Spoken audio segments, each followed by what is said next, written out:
Bhoot FM. The night comes alive with Gramophone.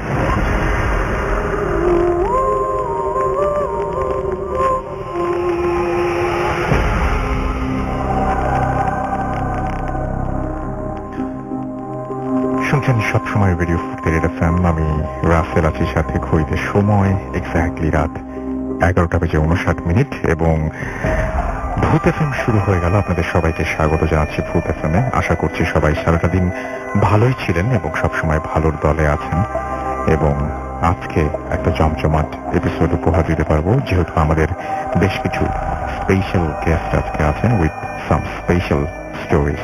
And আজকে বাংলাদেশ এবং ইন্ডিয়ার মধ্যে একটা ফাইনাল ম্যাচ চলছে, এশিয়া কাপ ফাইনাল। সেটা নিয়েও আমরা জানি যে আপনারা অনেক বেশি এক্সাইটেড, বাট আমার মনে হয় যে ভূত এফএমের সাথেও আপনারা পুরো সময় থাকবেন আশা করি। সাউন্ড অফ করে দিয়ে ভূত এফএম গানে দেখে দেখতে পারেন চাইলে, যেভাবে আপনার ইচ্ছা।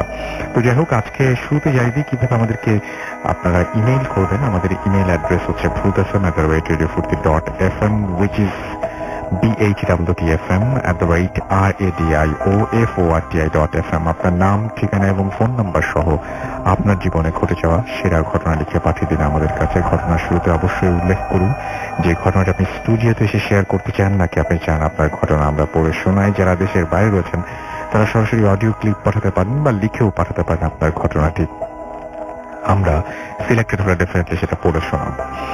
আর আমাদের দুটো ফেসবুক পেজ রয়েছে, www.facebook.com/radiofurti and www.facebook.com/bhootfm.russell। এই দুটো অ্যাড্রেসে গিয়ে আপনি লিখতে পারেন, আমাদেরকে কমেন্ট করতে পারেন। কমেন্ট সেকশনে গিয়ে আমাদের যে পোস্টটা রয়েছে সেই পোস্টে লাইক দিতে পারেন, কমেন্ট করতে পারেন, শেয়ার করতে পারেন, আপনার যেটা পছন্দ আর কি। তো আমরা আজকে শুরু করতে চাই আমাদের আজকের ভূত এফএমের প্রথম ঘটনা, এবং সেটি যথারীতি একটি আশা বুঝি না, তবে এটুকুই বলতে পারবো, সন্তান যেন ভালো হয়, ভালো থাকে। আল্লাহ মাফ করুন আমার বড় চাচাকে, হয়তো খুব একটা গুছিয়ে লিখতে পারিনি, পড়তে অসুবিধা হলে ক্ষমা করে দেবেন প্লিজ। আসলে গল্পটা লিখতে গিয়ে অনেকবার কেঁদে ফেলেছি। খুব খারাপ তখনই লাগে যখন আপন কেউ হারিয়ে যায়, শেষ হয়ে যায় তাকে নিয়ে বোনা শত স্বপ্ন। এটা ছিল আমার জীবনে ঘটে যাওয়া বাস্তব ঘটনা। ভালো লাগলে পড়ে শোনাবেন, ধন্যবাদ। তো আমি পড়ে শোনালাম এবং আশা করছি যে আপনাদেরও ভালো লেগেছে পুরো ঘটনাটাই।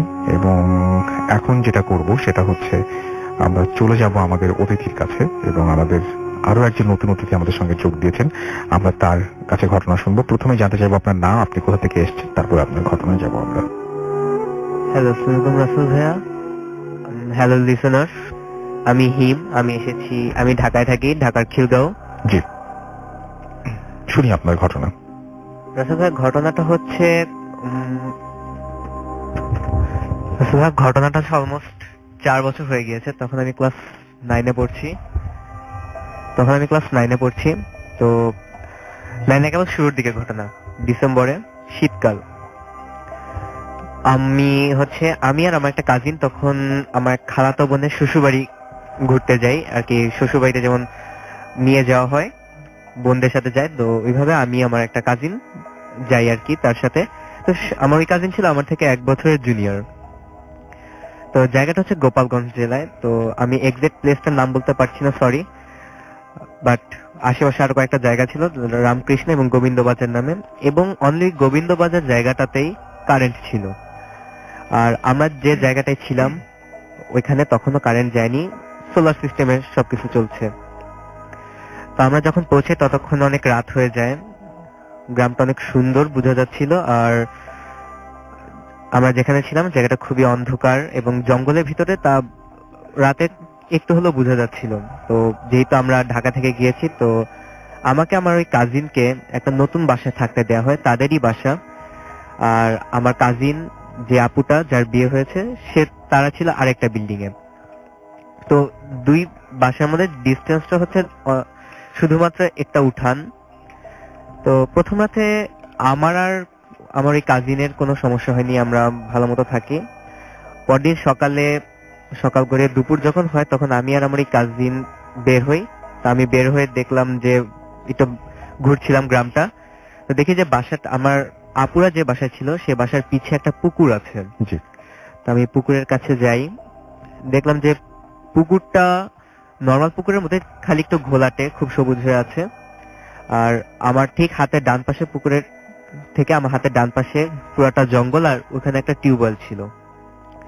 তো আমি কিছুক্ষণ পর খেয়াল করলাম যে হাঁস, পুকুরের পাড়ে যে হাঁস ছিল, যে হাঁসগুলো একটু পুকুরে নামছে না আমার পাড়ের যেদিকে। তো আমি প্রথম প্রথম অবাক হয়নি, তো বাট দ্বিতীয় দফায় আমি অবাক হয়ে যাই যখন আমি দেখি যে পুকুরের দ্বিতীয় পাড়ে, আমার বিপরীতে পারে, ওইখানেও হাঁসগুলো পানিতে নামছে। তো আমার কাছে একটু অবাক লাগে যে হাঁসগুলো পানিতে নামবে না কেন। তো এই চিন্তা করতে করতে আমি পুকুরে পাড়ে অনেকক্ষণ দাঁড়িয়েছিলাম। তো দুপুর হয়ে যায় ততক্ষণে, আরো পরে খাওয়ার সময় হয়ে যায়, আমি বাসায় ফিরি। তো ততক্ষণ আমি জানতাম না যে আমাকে বাসায় সবাই খোঁজাখুঁজি শুরু করে দিয়েছে। তো আমার আপু আমাকে বলতে থাকে যে আমি কই ছিলাম। And দেখি যে সবাই খুব টেনশনে ছিল, যেহেতু আমি নতুন এখানে। তো আমি বললাম যে আমি পুকুর পাড়ে গিয়েছিলাম একটু ঘুরতে। তো তখন আমার আপু একটু ভয় পেয়ে যায়। আর আমার ওইখানে যে গুরুজনরা ছিল, আমার আপুর ফ্যামিলি রিলেটিভসরা, তো ওইখানকার একজন বয়স্ক মহিলা তখন আমার উপর একটু রেগে যায় এবং সে বলে যে আমি এই সময় কেন পুকুর পাড়ে যাই। আর রাসেল ভাইয়া তার কণ্ঠে খালি যে রাগ ছিল তা না, সে একটু ভয় পেয়ে যায়। ভয়ে রাগ করে যেভাবে সে কথা বলে, তো আমার কাছে আর কি তখন একটু খারাপ লাগে যে সে কেন এভাবে কথা বললো আমার সাথে। তো সে প্রথমে কিছু বলেনি, সে বলল যে কেন আমি পুকুর পাড়ে গিয়েছি, এটা তো ঠিক না। পরে আমি আমার আপুকে জিজ্ঞেস করলাম, তোমাদের পুকুরটা অনেক সুন্দর, তো পুকুরে কি মাছ মারা যাবে, মাছ ধরা যাবে? তো আমার ওই যে আমাকে বকা দিয়েছিল সে ওই টাইমে বললো যে না, আমাদের পুকুরে কোনো মাছ নেই। তো আমি তো অবাক হয়ে যাই, পুকুরে মাছ নেই কেন? তো বললো যে পুকুরে মাছ থাকে না। পরে আমার আপু আমাকে বললো যে এই পুকুরে যে কবার মাছ ছাড়া হয়েছে একবারও মাছ থাকে না, আর প্রত্যেকবারই মাছ ছাড়ার পরে মাছগুলা ভেসে ওঠে। শুধু যে ভেসে ওঠে তা না, মাছগুলাকে একদম খাওয়া অবস্থায় পাওয়া যায়, যে মাছগুলার শরীরে কিছু কিছু অংশ খেয়ে ফেলা। তো আমি শুনে খুব অবাক হয়ে যাই যে এরকম কেন হবে। তো পরে জিনিসটাকে আমি ওইভাবে পাত্তা দেইনি, আমি আমার ঘরে চলে যাই। তখন অলমোস্ট দুপুর। রাসেল ভাইয়া, আমি ঘরে ঢুকে দেখি যে আমার রুমটা পুরো ঠান্ডা হয়ে আছে। তাই বললাম যে এই দুপুর বেলা রুম কিরকম ঠান্ডা হবে, এরকম কেন ঠান্ডা হওয়ার কথা না তো। তারপর আমি এটাকে আর পাত্তা দিইনি। ওই রাতেই আমি আর আমার ওই কাজিন গল্প করছিলাম। তো আমরা যে রুমে ছিলাম সেই রুমটাতেই শুধুমাত্র লাইট জ্বলে, বাকি রুমগুলো অন্ধকার। সোলার সিস্টেমে অন্য কোনো রুমের লাইট দেওয়া হয়নি, যেহেতু এটা নতুন বিল্ডিং ছিল। তো আমরা গল্প করছি, ওই টাইমে মনে হলো যে জানালার পাশে কেউ আমাদের কথা শুনছে, আমাদের খাটের পাশে যে জানালাটা ছিল সেখানে। তাই আমি বললাম যে কে ওখানে? তো কোনো জবাব আসেনি, শুধু বুঝতে পারলাম যে কেউ হেঁটে চলে যাচ্ছে ওখান দিয়ে। আর তার যে হাঁটার আওয়াজটা সেটা বোঝা যাচ্ছিল, কারণ মাটিতে পা পড়লে যেরকম একটা আওয়াজ পড়ে, ঠিক সেই আওয়াজটা আস্তে আস্তে দূরে চলে যায়।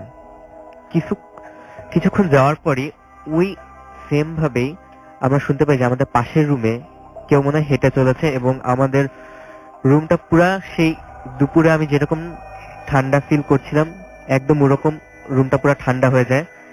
তো আমি আমার কাজিন একটু ভয় পাই যে এরকম কেন হলো, আর রুমে কে? আমরা যে লাইট জ্বালাবো ওই টাইমে আমাদের কাছে কোনো অ্যান্ড্রয়েড মোবাইল নেই যে আমরা লাইট জ্বালাই দেখবো, অথবা আমাদের কাছে সেরকম কোনো ব্যবস্থাও ছিল না যে আমরা অন্য রুমে যেতে পারবো।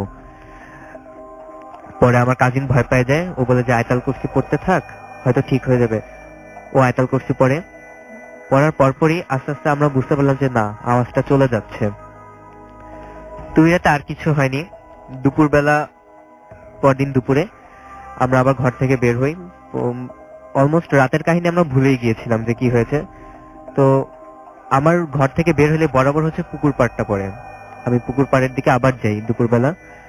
তো কেন জানি পুকুর পাড়টা আমার কাছে খুব ভালো লাগছিল, লাইক ওখানে কেমন গেলে একটা হ্যালুসিনেশন হয়, যে একটা অন্যরকম আকর্ষণ পাচ্ছিলাম পুকুর থেকে। যে আর আমিও নিজে নিজে ভাবছিলাম যে এরকম ভালো লাগতেছে কেন এখানে আমার। পরে দেখলাম যে সে আগের মতোই হাঁসগুলো পানিতে নামে না নর্মালি। তো ওই রাতের ঘটনা আমি আমার কাজিনকেও জানাইনি। তবে সেদিন রাতে আবার আমরা খাওয়া দাওয়া করে আমরা আমাদের ঘরে চলে আসি, আমি আমার কাজিন। তো যেহেতু আমরা ঢাকা থেকে গিয়েছি, তো আমাদের ঘুমাতে খুব সময় লাগে, গ্রামের পরিবেশ সহজে মানায় নেওয়া যায় না। কিছুক্ষণ পর অলমোস্ট তখন রাত 1টা বাজে, তখন আমি আর আমার কাজিন বুঝতে পারলাম যে আমাদের টিনের চালটায় হয়তো কেউ ছিল, একটা মানুষ কেউ হাঁটছে। টিনের চালে যদি কেউ হাঁটে সেটা একদম ফিল করা যায়, কারণ পায়ের আওয়াজটাই অন্যরকম থাকে। পরে আমরা সে আগের রাতের কথা আমরা মনে করি এবং আমরা একদম ভয় পাই যে আবার কি হলো। পরে মনে করার সাথে সাথে কিছুক্ষণ পর দেখলাম যে আমাদের রুমে লাইট বন্ধ হয়ে যায়। পরে আমি আর আমার কাজিন তখন কি করব ভেবে পাচ্ছিলাম না, কাউকে যে ডাকবো সে উপায়ও ছিল না, কারণ আমরা পুরোপুরি একটা আলাদা বিল্ডিং এ ছিলাম।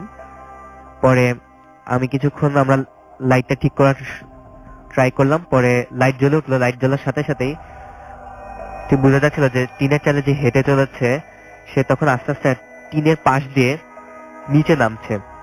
পরে এটা আমরা বুঝতে পারছিলাম যে কি একজন নিচে নেমে চলছে। তখন আমরা শুরুতে মনে করলাম যে হয়তো গ্রামের কেউ আমাদের সাথে দুষ্টামি করছে, তারা শহরের মানুষ দেখলে অনেক সময় এরকম করে। তো কিছুক্ষণ পর আমার কাজিন বললো যে হয়তো কিছু আমার কাজিনও ভয় পেয়ে যায়। আমরা সেই পাশের রুমে আবার সেই আওয়াজটা শুনতে পাই। তারপর বুঝলাম যে আমাদের রুমটা সে আগের মতো ঠান্ডা হয়ে যায়। আমার কাজিন এত কিছু পড়া শুরু করে। তো কিছুক্ষণ পর বুঝলাম যে আমাদের রুম বরাবর যে টিউবওয়েলটা ছিল ওখানে কেউ টিউবওয়েলটা করছে না, টিউবওয়েলের থেকে আওয়াজ আসছিল।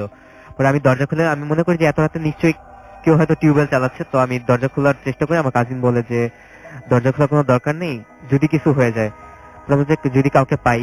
তো আমাকে বললো যে কোনো দরকার নেই, দরজা বন্ধ থাকুক। তো ওই রাতে আমরা খুবই ভয় পাই যে সারা রাত এরকম একটা অন্যরকম ভয় কেটে যায় এবং ভোর হওয়া পর্যন্ত এরকম টিউবওয়েল আওয়াজটা চলতে থাকে। পরদিন সকালে আমাদের ঢাকায় আসার সময় হয়ে যায় অলমোস্ট। পরে আমি আমার কাজিনকে বললাম যে, আমার আপুকে গিয়ে বললাম যে এই ঘটনা, আমরা রাত্রে এসব আওয়াজ পেয়েছিলাম। তোমার আপু বলে যে না, কই আমরা তো এরকম কোনো আওয়াজ পাইনি। তা আমার কাছে একটু অবাক লাগলো, কারণ রাত্রেবেলা সাউন্ড অনেক দূর পর্যন্ত যায়, টিনের আওয়াজ বলুক আর এই টিউবওয়েলের আওয়াজ বলুক। ওইদিকে ওই বয়স্ক মহিলাটাও ছিল, তারা ওই টাইমে কিছু বলেনি। আমার আপু বলেছে আচ্ছা কিছু না, এগুলা তোমরা ভুলে যাও। তো আমরা চলে আসবো। ওই টাইমে বুড়া বয়স্ক মহিলা যে ছিল সে আমাকে বলছিল যে থাক, যা হয়েছে অল্পর ভিতর দিয়ে গেছে, তোমরা ভয় পেও না, যা হবে ভালোর জন্যই হলো। পরে সবসময় এটা আর কি ভাইয়া এই গল্পটা থেকে যাবে যে হয়তো জিনিসটা কি ছিল, পুকুর পাড়ের কোনো ঘটনা নাকি আমরা যে বাসাটায় ছিলাম সেটার কোনো ঘটনা। কারণ আমরা যে বাসাটা ছিলাম সেটা বাঁশঝাড় কেটে বানানো হয়েছিল। তো সবসময় প্রশ্নটা থেকে যাবে যে ঘটনা আসলে কিসে ছিল। ঠিক আছে, থ্যাংক ইউ রাসেল ভাইয়া। So much. আমরা পরবর্তী অতিথির কাছে যাব এবং আমাদের পরবর্তী অতিথি যিনি আছেন আমরা প্রথমে জানতে চাইবো তার নাম, কোথা থেকে এসেছেন, তারপর তার ঘটনা যাব। একটু প্লিজ আপনার নামটা বলবেন। আসসালামু আলাইকুম লিসেনার্স, আমি ফয়সাল আছি। আমি এসেছি মধ্যপাড়া থেকে, আমার হোম টাউন পাবনার অষ্টমীর সাথে। ওকে, তো আমি যে ঘটনাটি আজকে শেয়ার করতে যাচ্ছি সেটা আমার নিজের সাথে ঘটা। ঘটনাটি ঘটে 2011-র দিকে। আচ্ছা, তো ওই সময়টাতে হতো কি, আপনার ডিসেম্বর মাসের দিকে তখন শীত পড়তো, এখনকার মতো ওয়েদার ছিল না। তো আমি তখন কোরবানি ঈদ ছিল ডিসেম্বর মাসের দিকে। তো আমি সেই সময় নানির বাড়ি যাই। তো ঠিক ঈদের পরের দিন যে কোনো একটা কাজে, আমার নানার বাড়ি একদম গ্রাম এলাকা হওয়াতে একটা কাজে আমাকে পাঠানো হয়। সাথে আমার মামাতো ভাই সাগর আর আমার মামির দু ভাই মিঠু এবং শিমুল থাকে। তো যেটা হয়, গ্রাম থেকে প্রায় 4 কিলোমিটার দূরে বাজারটা। তো আমরা কাজ টাজ করতে থাকি। তো মামাতো ভাই সাগরের পরীক্ষা থাকে ডিসেম্বর মাস হওয়া, ঈদের পরে তার কিছুদিন পরে পরীক্ষা। তো ভয় পায় যে তার বাবা হয়তো তাকে বকাবকি করবে, কেন সন্ধ্যা হয়ে যাচ্ছে আসছে না। তো আমরা তো খেয়াল করি না, আমরা বাজারে যাই। তখন একটু ছোট ছিলাম, একটা উন্মাদনা ছিল। তো হয় যেটা, ও আমাদের সাথে রাগারাগি করে যে আপনি কেন নিয়ে আসলেন আমাকে, আমার বাবা তো বকাবকি করবে, সামনে আমার পরীক্ষা। তো আমি বলি একটু ওয়েট কর, যাবো একসাথে যাবো, তুই রাগারাগি করিস না। তো আমাদের না বলে দেখি পিছন লেগেও চলে গেছে।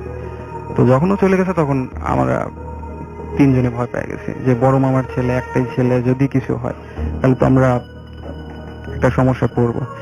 তো ও আমাদের আগে রওনা দিছে, আমরা ওর রওনা দিছি, কিন্তু ওর আমরা ট্রেস পাচ্ছিলাম না। তো যেটা হয়, ওই বাজার থেকে নামের বাড়ি যাওয়ার দুটা পথ আছে, একটা মাটি হেঁটে যাওয়ার পথ, একটা মাঠের মধ্যে দিয়ে যাওয়ার পথ আছে। তো অলমোস্ট তখন মাগরিবের আজান দিয়ে দিছে। সন্ধ্যা আর শীতের সময় আমাদের ওইদিকে উত্তরাঞ্চলে প্রচুর পরিমাণে কুয়াশা পড়ে।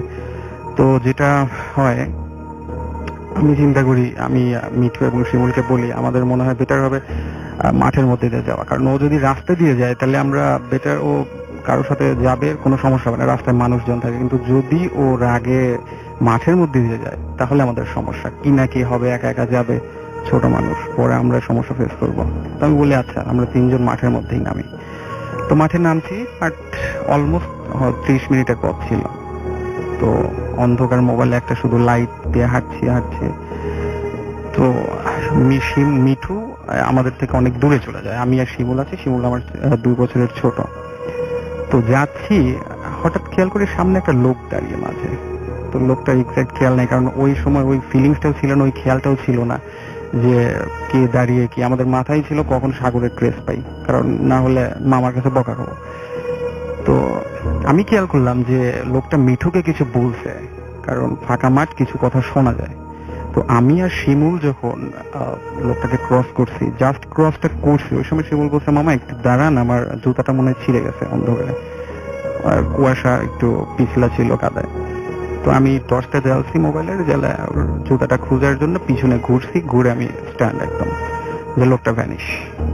তো আমি খেয়াল করি শিমুলও তাকায় আছে, যে এটা কিভাবে সম্ভব। হ্যাঁ, এটা সত্য কথা যে কুয়াশার মধ্যে দূরের বেশি কিছু দেখা যায় না, তবে একটা ন্যূনতম ক্লোজ ডিস্টেন্স তো দেখতে পারবো। তো দুজনে প্রচুর ভয় পাই যে এটা কি ব্যাপার, মাঝে একদম মাঠের মাঝে এরকম একটা লোক, তারপরে জাস্ট আমরা তার সামনাসামনি যে ওর জুতাটা ছিঁড়ছে, লোকটা মানে সেটা কিভাবে সম্ভব। তো আমি ওইদিকে তাকাই আছে, আমার মানে সম্মোহনটা ভাঙছে না। তো সম্মোহনটা ভাঙে একটা অদ্ভুত বিষয়, সেটা আমি শুনতে পাই যে কুকুর, আমরা অনেক সময় দেখি আজানের সময় অদ্ভুত ভাবে কুকুর ডাকতে থাকে করুণ সুরে, ঠিক তেমন করুণ সুরে কুকুর ডাকছে। তো আমি যখন কুকুরটা ডাকে তখনই সম্মোহনটা ফেরে।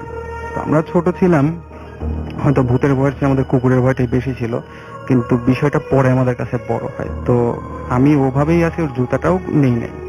তো মনে হচ্ছে আস্তে আস্তে একটা কুকুর থেকে 2টে কুকুর, 2টে কুকুর থেকে 3টে কুকুর, এইভাবে আমাদের চারদিক দিয়ে মনে হচ্ছে, এবং কুকুরের আওয়াজে মনে হচ্ছে আমাদের কান স্থির রাখা কঠিন। এবং তখন আর সেই করুণ সুর নাই, মনে হচ্ছে কুকুর যখন ওই হাড় বা অন্য কিছু খায়, গড়গড় একটা আওয়াজ হয়, ঠিক তেমন একটা আওয়াজ হচ্ছে। তো আমি কি করব ভেবে পাচ্ছি না, এত কুকুর, চোখেও দেখতেছি না আর কুকুরের আওয়াজ শুনছি। তো দুজনেই ভয়। এখন শিমুলের দিকে তাকায় দেখি ও ভয়ে প্রায় কান্নাই করে ফেলছে, এবং ছোট মানুষ, এখন ও শুনছে আমিও শুনছি। তো আমার করণীয় কি ছিল আমি আসলে সে সময় হয়তো বুঝি নাই। আমি শিমুলের হাতটা ধরে জাস্ট দৌড়, এবং আমি দৌড়, পিছ মনে হচ্ছে কুকুরগুলা দৌড়, কিন্তু আমি বারবার পিছের দিকে তাকাচ্ছিলাম, কোনো কুকুর নেই, কিছুই নেই। আমি বারবার পিছনে লাইটও ধরতেছিলাম, এবং শিমুলের হাত আমি জোরে ধরে ওকে টানতে টানতে নিয়ে যাচ্ছি।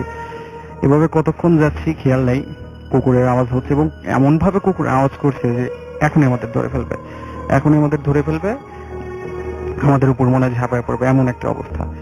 তো এই অবস্থায় যাচ্ছে, তখন পুরো অন্ধকার, যে সময়টুকু এখন কত সময় ব্যয় করছি সেটাও খেয়াল নাই, তবে পুরাই অন্ধকার, আর আমাদের পিছ কুকুর আসছেই। তো হঠাৎ করে মাঠের মধ্যে পড়ে যাই, একদম শেষ প্রান্তে, গ্রামের শেষ প্রান্তে, ওখানে একটা মসজিদ আছে, মসজিদের ইমাম সাহেবও আছে, তিনি হয়তো এশার নামাজের প্রিপারেশন নিচ্ছিলেন। তো পড়ে যাওয়ার পরে শিমুল ফেইন্ট হয়ে যায়, ওর কোনো সেন্স থাকে না। আমি ওকে টানার পরে জোরে জোরে ডাকতে থাকি হুজুরের নাম ধরে। হুজুর আসেন, দুজনকে টেনে তুলে ওকে পানি টানি দেওয়া হয়, কিন্তু প্রায় 2 থেকে আড়াই ঘন্টা পর জ্ঞান ফিরে, এবং এরপরে ওর এই সমস্যাটা অনেক ছিল। তো কথা হচ্ছে আসলে বিষয়টা কি ছিল, কারণ মাঠের মধ্যে শীতের সময় এইভাবে 1-2টা কুকুর থাকা অসম্ভব। তো কুকুর রিলেটেড হয়তো ঘটনা অনেক হয়, তবে আমার জানা মতে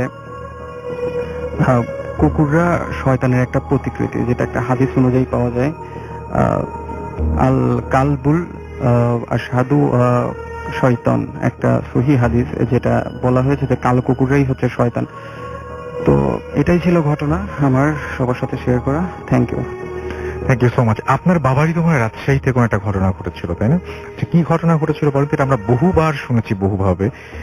ওই যে রিক্সায় আসার সময়, আপনার কি এটা? না, আপনার না। ওকে, তো যাই হোক, এই ছিল ওনার ঘটনা, এবং আমরা একটা ছোট্ট বিরতিতে যেতে হবে আমাদেরকে, এবং নতুন অতিথি নিয়ে আসতে হবে। সেই পর্যন্ত আমাদের সঙ্গে থাকুন। স্টে টিউন টু রেডিও ফুডকিড এফএম এন্ড ডু ফুডকিড। Bhoot FM. The night comes alive with Grameenphone.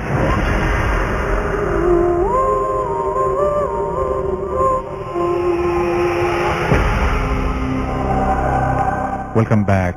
শুনছেন সবসময় রেডিও ফুর্তির FM, the night comes live with Grameenphone. এখন ঘড়িতে সময় রাত 1:28। আমরা চলে যাব আমাদের পরবর্তী অতিথির কাছে এবং তার কাছে একটা ঘটনা শুনে আসবো। আপনার নামটা প্লিজ একটু বলবেন, তারপরে আপনার ঘটনায় যাব আমরা। আসসালামু আলাইকুম লিসনার, ওয়ালাইকুম আমি সালাম। এসেছি উত্তরা থেকে। জি, আমার নাম হচ্ছে রানা। আচ্ছা, আমি আপনার আপনাদের ঘটনা। সাথে যে ঘটনাটা শেয়ার করব সেটা 2007-এ ঘটে যাওয়া একটি ঘটনা। এই ঘটনার সাথে আমি এবং আমার পুরো পরিবার যুক্ত ছিল। আমরা ফ্যামিলিগতভাবে বাবার চাকরির সুবাদে ঈশ্বরগঞ্জ ময়মনসিংহের ঈশ্বরগঞ্জ উপজেলায় থাকতাম। তো আমরা যে বাসাটিতে থাকতাম সেই বাসার সামনে হচ্ছে মেইন রোড এবং বাকি 3টা পাশেই ছিল সুপারি বাগান। এখানে বাণিজ্যিকভাবে সুপারি বাগানের চাষ করা হতো। তো আমরা এখানে প্রায় 9 বছর ছিলাম। তো আমাদের বাসার মালিকরা 3 ভাই ছিলেন। 3 ভাইয়ের মধ্যে একজন গভর্নমেন্ট অফিসার রিটায়ারমেন্টের পরে সিদ্ধান্ত নিলেন যে তিনি গ্রামে থাকবেন। তিনি যেহেতু গ্রামে থাকবেন সেক্ষেত্রে তিনি আমাদের বললেন যে বাসাটা ছেড়ে দেওয়ার জন্য। তো বাসা ছেড়ে দিব তার ঠিক 2 মাস পরেই হচ্ছে হলাম এসএসসি এক্সাম। তো আমরা কখনোই চাচ্ছিলাম না যে পরীক্ষার আগে বাসা চেঞ্জ করতে।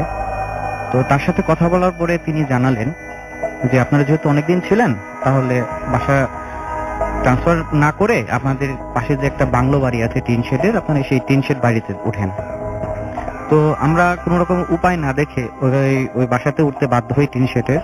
যেহেতু আমরা এখানে 9 বছরের মতো ছিলাম সেক্ষেত্রে আমরা জানতাম যে ওই বাসা সম্পর্কে অনেক ভৌতিক ঘটনা আছে।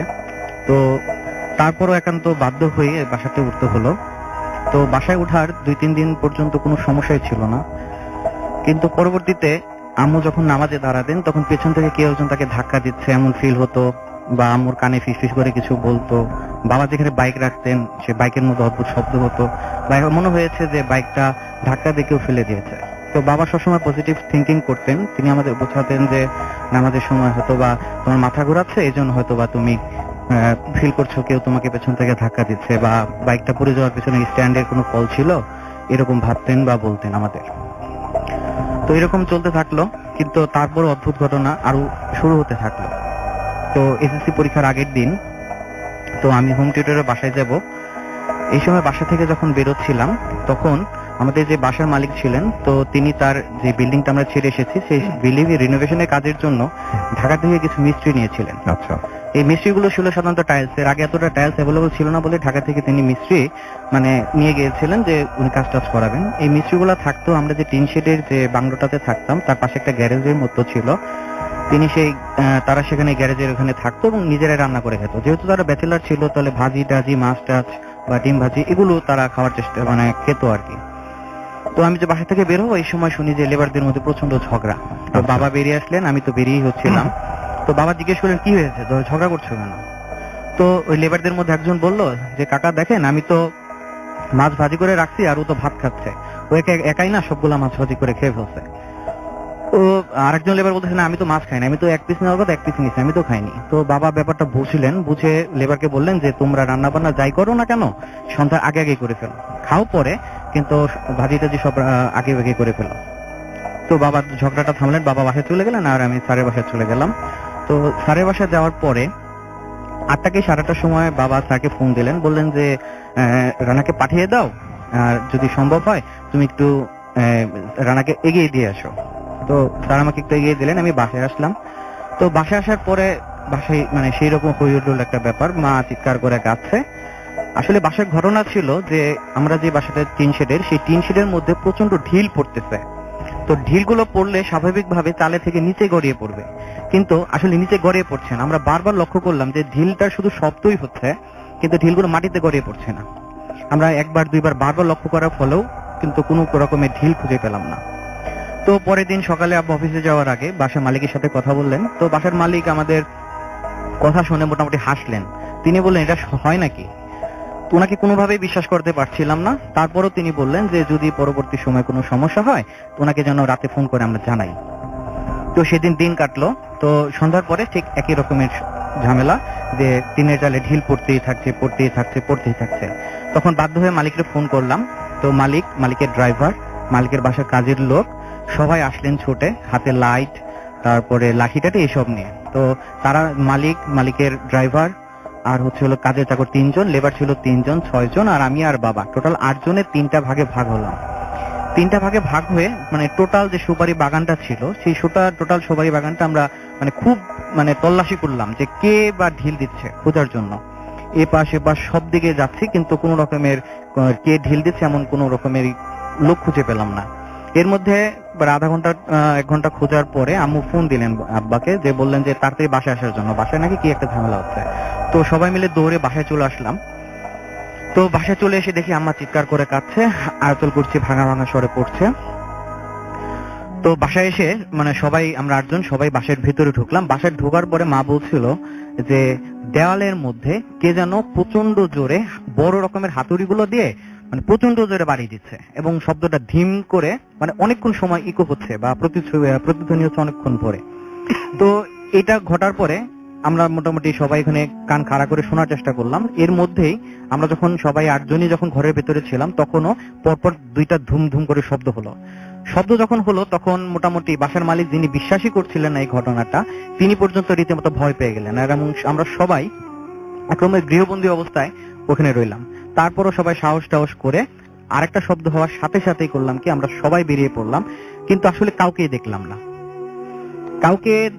না। এটা আমরা আসলে অর্থ খুঁজে পেলাম না, কারণ একটা মানুষ যদি ওয়ালে যদি কোনো হাতুড়িতে বাড়ি দেয়, সে যদি পালায়ও, আমরা যে সময়ের মধ্যে চলে আসছি তাকে খুঁজে পাওয়ার কথা, আর বা সে পালিয়েই বা যাবে কোথায়, কিন্তু আমরা তাকে কোনোভাবে খুঁজে পাই নাই।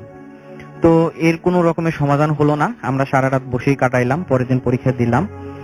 তো বাসার মালিক এইভাবে মানে অনেক রকমের প্রশাসনিক ভাবে অনেক কিছু করার চেষ্টা করলেন, না এর কোনো ফল হচ্ছে না। পরে তিনি বাধ্য হয়েই বড় মসজিদের যে ইমাম ছিলেন, তিনি ইমামকে নিয়ে আসলেন। ইমামকে নিয়ে আসার পরে ঘরটর বন্ধ করলেন, অনেক দোয়া কালাম করলেন, অনেক কিছু হলো। কিন্তু ঘটনা এখানেই থেমে থাকেনি, ঘটনা কিন্তু আরো ভয়ঙ্করের দিকে মানে ধাবিত হচ্ছিল।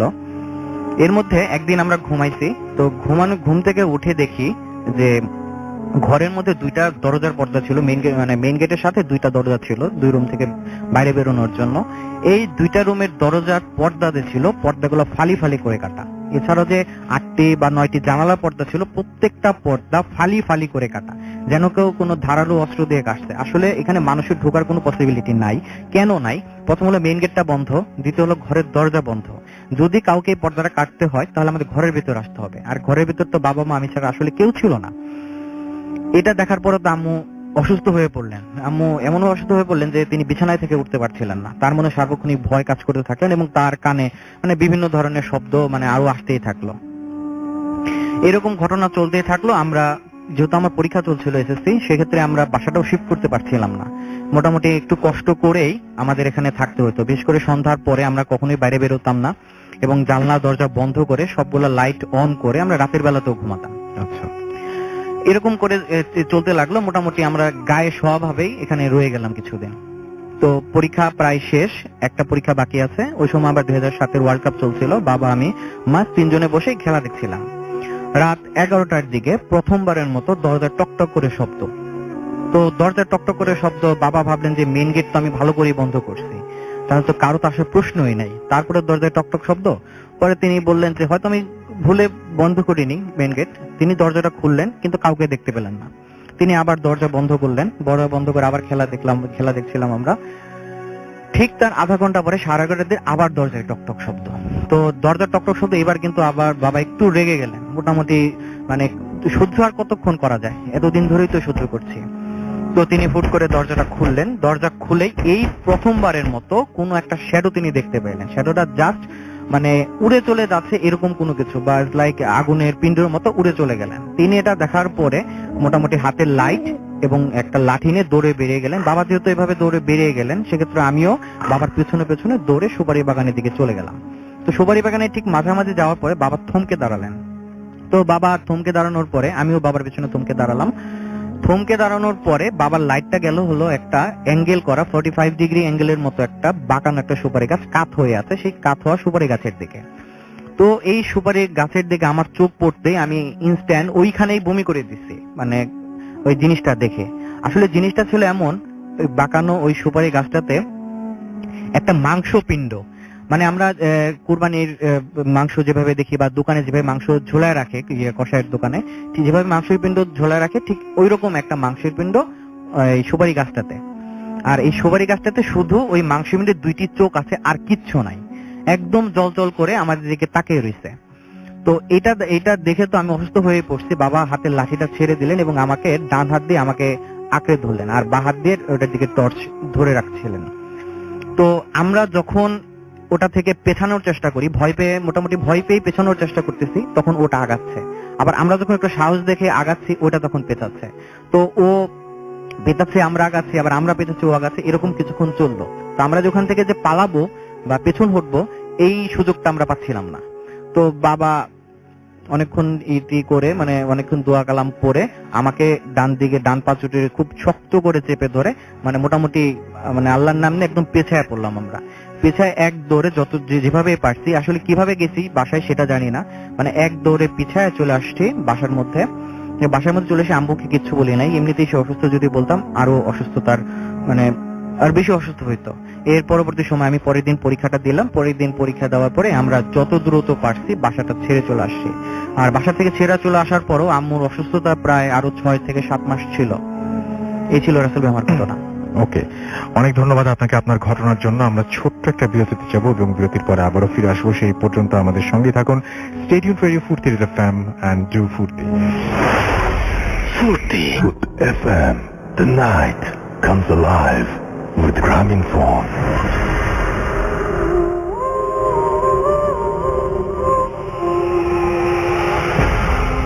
Yes, the night comes alive with Graminphone. শুনছেন সবসময় রেডিও ফুর্তি এফএম, আমি রাসেল আছি সাথে। এবং এই মুহূর্তে ঘড়িতে সময় রাত 1:42। চলে যাব আমাদের শেষ ঘটনায়। খুবই ছোট্ট একটা ঘটনা শুনিয়ে আমরা শেষ করব আজকের মতো। সেই পর্যন্ত আমাদের সঙ্গে থাকুন। আমি চলে যাচ্ছি আবার আমাদের দ্বিতীয় অতিথির কাছে। আপনার নামটা প্লিজ একটু বলবেন, তারপর আপনার ঘটনায় যাব। সাদ্দাম খন্দকার। ওকে সাদ্দাম, চলে যাই আপনার কথা। আমি এখন আমার স্টোরিতে চলে যাচ্ছি। এই স্টোরিটা যার সঙ্গে ঘটা তার নাম হচ্ছে রাশেদুজ্জামান শুভ। তো উনি কর্মসূত্রে কোনো একটা মাদ্রাসার শিক্ষকতা করতেন। তো হঠাৎ করে ওনার কাছে একদিন একটা ফোন আসে এবং ফোনটা ঠিক এরকম ছিল যে আমার বাড়িতে একটু প্রবলেম হচ্ছে, আপনি প্লিজ একটু এসে দেখে যান। তো তার পাঠানো অ্যাড্রেসে উনি যান। উনি যাওয়ার পরে তাদের কাছে থেকে যাবার পর উনি গেটের সামনে পাড়া দিতেই যেটা হয় সেটা হলো হঠাৎ করে আগুন ধরে ওঠে। তো উনি ভয় পান এবং ভয় পেয়ে পিছিয়ে আসেন। তো উনি ভাবেন যে আসলে ভয় পেলে তো হবে না, আমি তো এই কাজের জন্য এসেছি। তো উনি বাসার ভিতরে ঢোকেন এবং ঢোকার পর উনি তাদের কাছ থেকে সবকিছু শুনেন যে আসলে প্রবলেমটা কি। তো ওই বাসায় হচ্ছে মোট 4 জন মেম্বার, 2 জন ছেলে 2 জন মেয়ে, তারা ভাই বোন। এবং বড় জনের বয়স প্রায় 45 হবে, এখনো বিয়ে হয়নি, আনম্যারিড। তার পরের ভাইয়ের বয়স হবে হচ্ছে আপনার 43 বছর, সেও আনম্যারিড। এবং বোনের বয়স 39 বছর একজন, আনম্যারিড, এবং 37 বছর একজন আছে, সেও আনম্যারিড। সো টোটালি কারোই বিয়ে হয়নি।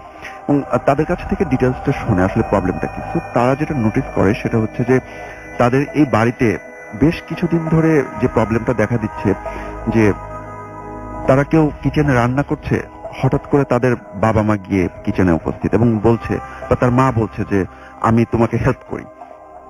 তো আশ্চর্যের বিষয় হচ্ছে এটাই যে তাদের মা বা বাবা তারা দুজনেই মারা গিয়েছেন অনেকদিন হলো। তো তাদের কথাবার্তা শুনে, সব প্রবলেম গুলো শুনে উনি ওনার রিচুয়াল অনুযায়ী উনি কাজ করতে বসেন এবং উনি তদবিরে বসেন যে আসলে প্রবলেমটা কি জানার জন্য। তো উনি যেটা জানতে পারেন সেটা হচ্ছে ওই বাসাতে 4 দল জিন আছেন, 4টা গ্রুপ আছে। তো এদের 4 জনের এক একজনের এক একটা গ্রুপে এক একটা কাজ। যেমন একটা গ্রুপে আছে যে ব্যথা দেওয়া, যেমন হঠাৎ করে কারো পায়ে মনে হচ্ছে হাতুড়ি দিয়ে আঘাত করছে, দেখা যাচ্ছে না বাট সেখানে ফুলে যাচ্ছে। আবার কারো দেখা যাচ্ছে একটা শার্ট রেখে গেছে বা কোনো কিছু রেখে গেছে, সেই জিনিসটা খুঁজে পাচ্ছে না। তো এরকম করে 4টা গ্রুপে 4টা কাজ। তো উনি ওনার যে জিন ছিল, ওনার তদবির করা যে একটা জিন ছিল, উনি যেটা দিয়ে কাজ করে সেটাকে ডাকেন এবং তিনি বলেন যে এই বাড়িতে কি প্রবলেম, তুমি যে 4টা দল আছে 4টা দলের যে হেড, যে নেতৃত্ব দেন তাকে ধরে নিয়ে আসো। তো ওই জিনটা কিছুক্ষণ পর এসে তাকে বলে যে আমি ব্যর্থ, আমি পারবো না, কারণ ওরা আমার থেকে অনেক শক্তিশালী। এবং রাসেল ভাই উনি কিন্তু বলেন যে উনি জিন দেখেন না, উনি জাস্ট কথা শুনতে পারেন। তো উনি তদবিরের ভাষায় যেটাকে বলে মুয়াক্কেল নামে এক প্রকার জিন আছে যেটা কারো বশ হয় না, মানুষের উপকারে আসে। তো উনি তাদেরকে ডাকেন এবং তাদেরকে ডাকার পর ওনাকে ধরে নিয়ে আসতে বলেন। ওই 4 গ্রুপের যিনি প্রধান তাকে ধরে নিয়ে আসতে বলেন। তো কিছুক্ষণ পর তার কাছে রিপোর্ট আসে, এভাবে বলে যে ওস্তাদ ধরে এনেছি। তো উনি বলেন যে ঠিক আছে, ওকে বাঁধো। তো উল্টা করে বেঁধে ওর উপর চাবুক মারো। তো কিছুক্ষণ পরে বলে যে ওস্তাদ মেরেছি। তো উনি প্রমাণ পাওয়ার জন্য বলে যে আসলে কোনো রক্ত ঝরছে? তা বলছে হ্যাঁ, রক্ত পড়ছে। তো উনি দেখেন কোনো মানুষ দেখা যাচ্ছে না বা কিছু দেখা যাচ্ছে না, বাট শূন্য থেকে মানে শূন্যের উপর থেকে যেন রক্ত পড়ছে। তো উনি হাত দিয়ে একটু টেস্ট করার জন্য হাত দিয়ে ধরে, তো দেখে যে না, এটা রক্তই। তো উনি এরপর এরপর উনি বলে যে ঠিক আছে, ওকে নিয়ে যাব। তো ওকে যখন নিয়ে যাওয়ার কথা বলে তখন চারিপাশে মানে ওই বিল্ডিংটা মনে হচ্ছিল যে কাঁপছিল এবং উনি নানা রকম ভাবে ইয়ে করে, ওনার উপর থ্রেট করা হয় যে কত রকম কিছু দেখলে আমার, তুই তো সামান্য একটা হুজুর, বাঁচতে চাইলে চলে যা। তো উনিও তাদের উপর চড়াও হয়ে বসেন এবং কোন একটা টাইমে উনি ওনার তদবিরের কাজ শেষ করবে এমন মুহূর্তে হঠাৎ উনি দেখতে পান যে চারিপাশে মানে উনি তো একটা রুমের মধ্যে ছিলেন, দেখেন যে উপরে ছাদ নেই, প্রচুর শিলাবৃষ্টি হচ্ছে এবং উনি জিনিসটা মানে ওনার উপরে কি এই জিনিসটা হচ্ছে না অন্য কেউ দেখছে, জিনিসটা প্রুভ করার জন্য উনি ওনার সামনে ওই ফ্যামিলির যে মেম্বার গুলো ছিল একজনের হাত ধরে, এক বড় ভাইয়ের হাত ধরে টান দিয়ে নিয়ে আসে, যারে ভাই বৃষ্টিতে তো ভিজে যাবেন, এদিকে আসেন। তো বড় ভাই বলছে যে না, বৃষ্টিতে হচ্ছে না। তখন উনি বুঝলেন যে না, জিন্না তো জাদু করে, হয়তো ওনার উপর জাদু প্রয়োগ করা হয়েছে। তো উনি যেটা করেন, উনি জাদুর একটা মন্ত্র পড়ে পানিতে ফু দেন এবং আস্তে আস্তে ওনার ওই জিনিসটা কেটে যায়। এরপর উনি ওখান থেকে চলে আসার আগে ওই জিনটাকে বন্দি করে এবং বন্দি করে উনি ওনার বাড়ির উদ্দেশ্যে রওনা দেন। ওনার চিন্তা ভাবনা যে না, ওনার যে তদবিরের ঘরটা আছে ওই ঘরে বসে উনি কাজ করলে হয়তো ওনার জন্য সুবিধা হবে। তো ওখানে কোনো খারাপ জিন বা কোনো কিছু ঢুকতে পারে না। তো উনি যাত্রা করেন, তখন রাত অলমোস্ট প্রায় 2টো বাজে। তো উনি যাচ্ছেন, হঠাৎ করে উনি ওই রোড দিয়ে এসেছিলেন, উনি দেখেন যে কোনো ফ্লাইওভার বা কোনো কিছু ছিল না, বাট উনি যাবার সময় দেখেন যে একটা ফ্লাইওভার। তো উনি ওইভাবে গাড়ি চালাচ্ছেন, হঠাৎ করে যখন ফ্লাইওভারে উঠে গেছেন তখন উনি চিন্তা করলেন যে না, তো আমি তো এই রাস্তা দিয়ে এসেছি, এখানে তো কোনো ফ্লাইওভার ছিল না। তো উনি ব্রেকে যখন উনি চাপ দেন, গাড়ির ব্রেকে কাজ করছিল না। তো কিছু তো যাবার পর উনি নিজে দেখেন যে উনি অনেক উপরে উঠে গেছেন। তো তখন উনি চিন্তা করেন যে উনি মনে হয় জিনদের আওতায় চলে এসেছে, আজকে হয়তো বাড়িতে ফেরা হবে না। উনি আল্লাহর নাম করে উনি চোখ বন্ধ করে, অলরেডি উনি কেঁদে দিয়েছেন, উনি চোখ বন্ধ করে উনি বলেন যে আল্লাহ আমাকে বাঁচাও। তো ওইখানে ব্রেক চেপে ধরে এবং উনি যেটা দেখতে পান যে উনি ওনার বাড়ির সামনে উপস্থিত। এরপর উনি ওনার বাসায় ঢোকেন এবং বাসায় ঢুকে উনি ওনার রুমে, তদবিরের ওই রুমে উনি কাজ শুরু করেন এবং জিনকে বলেন যে এই বাসা ছেড়ে চলে যা। সে চড়া হয় এবং তার কিছুক্ষণ পর ওই জিনটা থ্রেট করে যে আমাকে তো চিনিস না, আমি আফ্রিকার জঙ্গলের কোনো একটা মানে নাম বলে, আমি নামটা একজ্যাক্ট এই মুহূর্তে বলতে পারছি না, যে কোনো একটা ইহুদি জিনের জামাই, সো ইহুদি রাজা জিনের জামাই, সো ওরা জানতে পারলে তোর খবর আছে। তার কিছুক্ষণ পরে ওনার ওই বাসার ছাদের পাট প্রচুর পরিমাণে মানে ঢিলা বা মনে হয় যে হাতুড়ি দিয়ে আঘাত করছে, বিল্ডিং কাঁপছে। তো চারিপাশের লোকজন, ওই বিল্ডিং এর সবাই তো জানে যে হুজুর এখানে ইয়ে করে, তদবির করে, হয়তোবা হুজুরের জন্য এরকম হচ্ছে, সবাই আসে, হুজুরকে নিষেধ করে, হুজুরের উপর ইয়ে করে। তো হুজুর ওই জিনটাকে পুড়িয়ে মেরে ফেলে, হয়তো একটা মন্ত্র আছে, ওই মন্ত্র দিয়ে হুজুর পুড়িয়ে মেরে ফেলে এবং হুজুরের যে ওয়াইফ তিনি দৌড়ে হুজুরের কাছে আসেন, কি করছো তুমি, বন্ধ করো, মেয়ের অবস্থা তো খারাপ, ফ্যামিলির সবাই অসুস্থ হয়ে পড়ছে। তো উনি তখন বন্ধ করে রুমে আসেন এবং রুমে আসার পর দেখেন যে ওনার মেয়ের অবস্থা খুবই খারাপ। সো উনি ওনার তদবির দিয়ে মেয়েকে সুস্থ করেন এবং পরবর্তীতে উনিও অসুস্থ হয়ে পড়েন। তো উনি ওনার যে ওস্তাদ তার শরণাপন্ন হন এবং তার তদবিরে উনি সুস্থ হন। সো তার বেশ কিছুদিন পর রাসেল ভাই উনি সেই বাড়িতে আবার যান। তো সেই বাড়িটা এখনো উনি জিনমুক্ত করতে পারেনি, এখনো কাজ চলছে। তো এই পর্যন্তই আমার স্টোরিটা ছিল। ধন্যবাদ আপনাকে আপনার ঘটনার জন্য। আমাদের হাতে আর একদম সময় নেই, আমাদের বিদায় নিতে হবে। আজকে কথা হবে আবারও আগামী শুক্রবারে, কারণ একদমই শেষ মুহূর্তে আমরা শেষ সময়ে চলে এসেছি। কথা হবে আবারও আগামী শুক্রবারে। আমাদের ইমেল অ্যাড্রেসটা মাথায় রাখবেন, আমাদের ইমেল অ্যাড্রেস হচ্ছে bhutfm@radiofurti.fm। আপনার নাম, ঠিকানা এবং ফোন নাম্বার সহ আপনার জীবনে ঘুরে যাওয়া সেরা ঘটনা লিখে পাঠিয়ে দিন আমাদের কাছে। ঘটনার শুরুতে অবশ্যই উল্লেখ করুন ঘটনাটি আপনি স্টুডিওতে শেয়ার করতে চান নাকি আপনি চান আপনার ঘটনা আমরা পড়ে শোনাই। যারা দেশের বাইরে আছেন তারা সরাসরি অডিও ক্লিপ পাঠিয়ে দিতে পারেন আমাদের কাছে। আজকের মতো এখানেই শেষ করছি। অনেক আপনাদের কমেন্ট ছিল, যে কমেন্টগুলো পড়া হলো না, I am really sorry for that. কথা হবে আগামী শুক্রবারে। সবাই ভালো থাকুন, সুস্থ থাকুন, মোস্ট ইম্পর্টেন্টলি ফুর্তি থাকুন। আজকের মতো এখানে শেষ করছি, টাটা।